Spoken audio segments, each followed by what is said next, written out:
الحمد لله رب العالمين والصلاة والسلام على سيد الأنبياء والمرسلين أما بعد عن أنس رضي الله تعالى عنه قال قال رسول الله صلى الله عليه وسلم الخلق عيال الله فأحب الخلق إلى الله من أحسن إلى عياله او کما قال علیہ الصلاۃ والسلام۔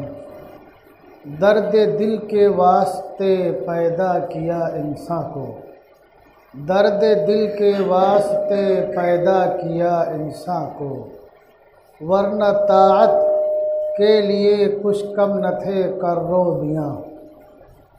حضرات محترم، جناب محمد الرسول اللہ صلی اللہ علیہ وسلم نبی آخر الزماں ہیں، اور جناب رسول اللہ صلی اللہ علیہ وسلم کے دنیا سے رخصت ہونے کے بعد اللہ کے پیغام کو، کلمے کو دوسروں تک پہنچانا خیر امت کا کام ہے، یعنی کہ امت محمدیہ کا۔ اللہ تبارک و تعالیٰ کا فضل و احسان ہے کہ اللہ تبارک و تعالیٰ نے اسباب مسافرت کے ذریعے، یعنی ایک جگہ سے دوسری جگہ جانا، ایک علاقے سے دوسرے علاقے میں جانا، ایک ملک سے دوسرے ملک میں جانا، اللہ تبارک و تعالیٰ نے اسباب مسافرت کے ذریعے اپنے نیک بندوں کو ان دور دراز علاقوں تک پہنچایا جہاں تک پہنچنے کے لیے لوگوں کو بہت کچھ کرنا اور سوچنا پڑتا تھا۔ اللہ کے نیک بندے جہاں بھی گئے، جس حال میں بھی گئے، جس طرح سے بھی گئے، ان نیک بندوں نے اپنے مشن کو اپنے ذہن میں رکھا۔ باقی جو کاروبار، ملاقات اور عز و جاہ، یہ سب چیزیں ثانوی درجہ کی تھیں، ان کا جو مقصد اور مشن تھا وہ سب سے اوپر رہتا تھا، اور اس مشن کو پورا کرنے کے لیے انہوں نے کبھی کسی لمحے، کسی وقت بھی غفلت نہیں برتی۔ اگر آپ تاریخ عالم کا مطالعہ کریں گے تو ایسے ایسے علاقے اور ایسے ایسے خطے جہاں تک عام حالات میں جانا مشکل ہے، لیکن ان پرانے ادوار میں بھی لوگ وہاں پہنچے، محض اس واسطے کہ اللہ کا کلمہ پہنچانا ہے، اللہ کا پیغام پہنچانا ہے، اور اس کے لیے پوری کوشش کی۔ بعض دفعہ تو اپنی جان کی بھی پرواہ نہیں کی۔ اللہ تبارک و تعالیٰ نے ان کی لگن اور تڑپ کو دیکھتے ہوئے اور ان کی جد و جہد کو دیکھتے ہوئے اللہ تبارک و تعالیٰ نے انہیں ہر موقع پر کامیابی عطا فرمائی۔ بہت سے علاقوں کا نام تاریخ میں آتا ہے کہ خالی ایک شخص پہنچا، پورا علاقہ حلقہ بگوش اسلام ہو گیا۔ ان کی ایمانداری، تقوی، پرہیزگاری اور انسانیت کی خیر خواہی کہ کوئی انسان ایسا نہ رہے کہ جس تک اللہ کا کلمہ نہ پہنچے، اور کوئی انسان جہنم میں جانے والا نہ بچے۔ اللہ کے پیارے حبیب کا جو ارشاد تھا، فَلْيُبَلِّغُ الشَّاهِدُ مِنْكُمُ الْغَائِبَ، جو لوگ موجود ہیں، جو نہیں موجود ہیں، ان تک بات پہنچائیں۔ اس کلمے کو، اللہ کے رسول کے اس پیغام کو لوگوں نے حرز جان بنایا اور اس کے لیے انتھک کوشش کی۔ اس کے لیے بہت ڈھیر سارے طریقے بھی بعض لوگوں نے اپنائے، بہت سارے اسباب لوگوں نے اپنایا، بہت سارے راستے لوگوں نے اپنائے۔ ظاہری اسباب، راستے اور طریقے اللہ تبارک و تعالیٰ نے ان ظاہری اسباب کو اپنانے کی وجہ سے بہت سے لوگوں تک اللہ کا کلمہ بہت ہی آسانی سے پہنچا دیا، جس کا ہم تصور نہیں کر سکتے ہیں بعض حالات میں اور بعض ادوار میں۔ بھارت کی جو تاریخ ہے، یہاں اسلام تو اس وقت آیا جبکہ یہاں اسلام کا کوئی نمائندہ نہیں آیا تھا۔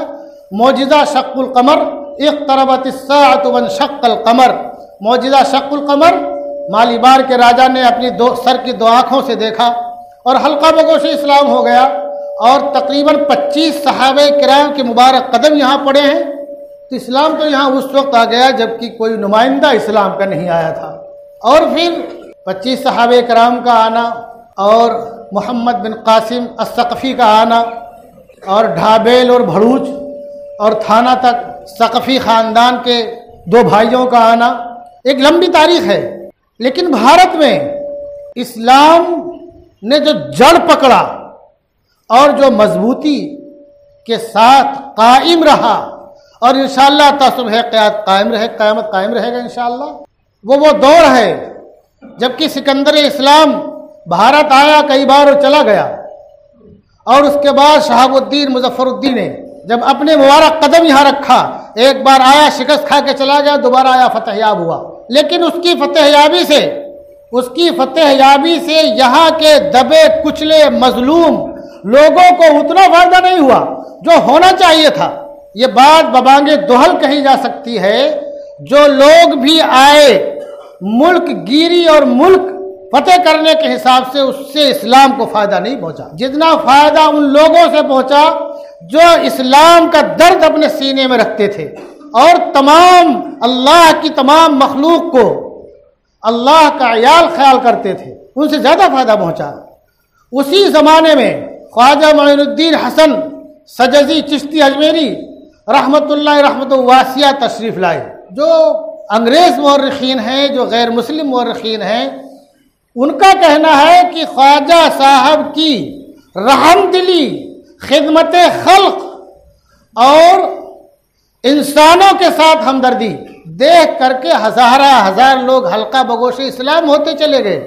محنت نہیں کرنی پڑی بہت، اور جو کچھ واقعات آتے ہیں اجمیر کے راجہ اور دلی کے راجہ کے آدمیوں سے بحث و مباحثے کے، تو چونکہ یہ بھارت بہت پرانے زمانے سے رشی منیوں کا ملک رہا ہے، اور یہاں جو چیز تھوڑا دوسرے طریقے سے ہو جائے اس کو بڑی اہمیت دیتے ہیں، تو آپ کی کرامتوں کی وجہ سے وہ جتنے بھی جو بھی واقعات ہیں وہ سب ایسے ہی ختم ہو گئے جیسے کہ کانچ پر آپ راکھ رکھ دیجئے، پھونک ماریے راکھ اڑ جائے گی، وہ سب ایسے ہی ختم ہو گئے۔ اور جو لوگ مقابلے میں آتے ہیں سب حلقہ بگوش اسلام ہوتے ہیں کہ اللہ کا فضل اور اس کا احسان ہو۔ آپ نے مقابلے کی دعوت نہیں دی، آپ ان کے مقابلے کے لیے نہیں گئے، وہ خود آتے رہے کہ ابھی ہم جائیں گے، بتاتے ہیں اس بابا کو جو یہاں کے بیٹھا ہوا ہے، اور اس کو بھگا دیتے ہیں یہاں سے۔ ان کو کیا بھگاتے؟ خود ان کے دامن میں انہوں نے پناہ لی اور جناب محمد رسول اللہ صلی اللہ علیہ وسلم کی رحمت کے سائے میں آ گئے۔ تو آپ کی جو محنت کا محور اور مرکز تھا، میں وہ بتانا چاہتا ہوں جس سے آج ہم غافل ہیں، اور جس چیز کو آپ نے بطور سبب کے استعمال کیا وہ کیا چیز تھی، آج ہم بالکل غافل ہیں، اس پہ دھیان ہی نہیں دیتے ہیں۔ آپ نے نسل انسانی میں کسی کو اعلیٰ کسی کو ادنا نہیں سمجھا۔ آج ہمارے اندر یہ برائی پیدا ہو گئی ہے کہ ہم اونچ نیچ کے بڑے شکار ہیں۔ آپ کے دسترخوان اور آپ کے پلیٹ پر اگر سید زیادہ کھا سکتا تھا تو اس وقت کا جو گندگی اٹھانے والے لوگ تھے ان کو بھی آپ اپنے پلیٹ میں کھلاتے، دسترخوان میں بٹھاتے تھے۔ اگر خدا نخواستہ نہیں آیا دسترخوان پہ تو ڈھونڈ کر بلاتے تھے کہ تم گھبراؤ نہیں، تم بھی انسان ہو، ہم بھی انسان ہیں۔ یہ آج جو بات چل رہی ہے کہ فلاں مذہب کی پیشوائی نہیں کر سکتا ہے، کچھ لوگوں کے مذہب میں بھی بہت باتیں چل رہی ہیں اس لیے کہ ان کا فلاں خاندان سے تعلق ہے، اسلام میں یہ ہے ہی نہیں۔ حضرت بلال رضی اللہ تعالیٰ عنہ کو حضرت عمر بن خطاب جیسا شخص کیا کہتا تھا؟ بلال سیدنا، بلال تو ہمارے سردار ہیں، بلال تو ہمارے آقا ہیں۔ اور ایک علاقے پہ حضرت عمر رضی اللہ تعالیٰ عنہ کے زمانے میں ایک خطے میں کسی کو والی بنا دیا۔ حضرت نے پوچھا کس کو والی بنایا؟ بولا فلاں کو والی بنا دیا ہو۔ تو کہا غلام زادے تھے وہ، تو کہا کہ ان کو قرآن بہت اچھا یاد ہے اس لیے والی بنایا ہوں، تو بہت خوش ہوئے۔ اللہ کے رسول نے کیا خوب فرمایا، ان اللہ یرفع بهذا الكتاب اقواما ويضع به آخرین، کہ اللہ تبارک و تعالیٰ کتاب اللہ کے ذریعے کچھ لوگوں کو بلندی عطا کرتا ہے اور جو لوگ اس کو چھوڑ دیتے ہیں ان کو پستی میں بھیج دیتا ہے۔ تو سب سے بڑی آپ کی جو خوبی تھی اور جو اسلام کی خوبی ہے ہم سب کو اپنانا چاہیے کہ آپ نے کسی کو اچھوت نہیں سمجھا، سب کو انسان سمجھا۔ جو اللہ کے پیارے حبیب کا ارشاد ہے،